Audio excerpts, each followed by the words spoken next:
त्यही भएर मलाई रिस उठेको तर म लागेर त गइस कुनै दिन आइस हाम्रो घर टिका लाउनलाई यसो आउनु पर्दैन थियो ज्वाइँलाई लिएर सुनिस् अनि अहिले जान्छु भनेर अनि त यहाँ कुरेर बस्ने ल ल ल हिँड ल यसलाई लानु पर्छ दाइ दाइ दाइ त्यसो नभन्नु न मैले ज्वाइँलाई लिएर आउन खोजेको हो तर उहाँको टाइमै मिलेन उहाँको जानुपर्ने भयो त्यही भएर हो कति बुझिदिनु के न गर्नु भयो नि अब दाइले नै मान्नु हुन हामीले त लान खोजेको त हो नि अब बस के गर्नु अहिपछि चाडबाडमा आउनलाई मन गरिनौ दिदी सम्झाउनु न तपाईँहरूले भनेपछि दाइले मान्नुहुन्छ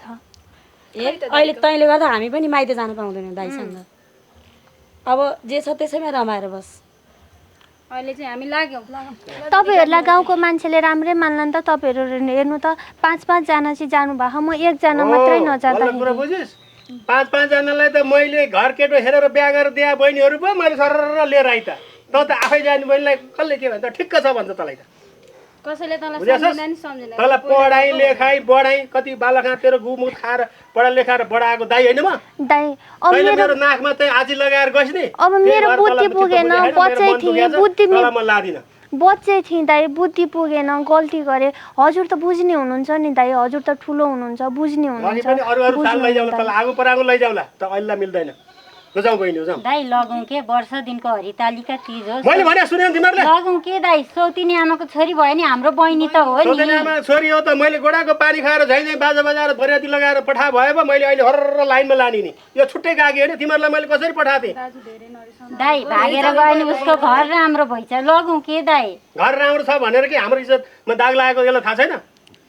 उसलाई ज्वाइँले माया गरेको छ हामीले वर्ष दिनको तीजमा लगौँ न दाइ हो त्यस्तो गरेको थियो त हिजो अस्ति तीजभन्दा अगाडि आएर कुरो मिलाउनु पर्दैन थियो यसले हाम्रो घरमा भित्रिन आउनु पर्थ्यो ज्वाइँ सासू भनेर सम्झिन आएर चाहिँ कुरो मिलाउनु दाइ म भागेर आइहालेँ भनेर डरले गर्दा नि त्यहाँ आउनै सकेन दाइ ठिकै लागेको छैन भने कसरी जानु मिल्छ त अहिले मिल्दैन तेरो कुरा सबै तेरै कुरा माथि हुँदैन तीजमा मात्रै जानु मिल्दैन पहिला घरमा गएर माइतीमा गएर भित्रिनुपर्छ ज्वाइँ लानुपर्छ सम्झिनी जानुपर्छ कोसेली पात लानुपर्छ सगुन लानुपर्छ अनि मात्रै मिल्छ नत्र पनि मिल्दैन तँलाई लैदैन बहिनी लैन म नत्र म एक्लै जान्छु हेर दाजुले सही भन्दै हुनुहुन्छ ल जाउँ अहिले हामीले पनि गाली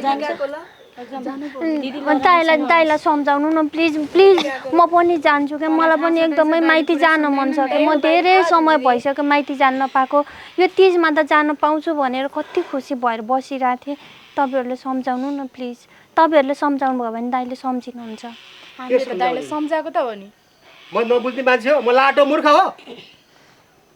मैले सबै कुरा बुझेको छु त्यही बुझेर त मैले आम चेलीबेटी लस्कर ल्याएर तिजमा दर्खाएर नचाउँला खुसी बनाउँला भनेर ल्याएको नि मैले त पहिल्यै मेरो खुट्टा काटिसकेपछि अब म कसरी उभिएर हिँड्ने गाउँमा तल अहिले लग्यो भने त गाउँलेले मलाई हान्छन्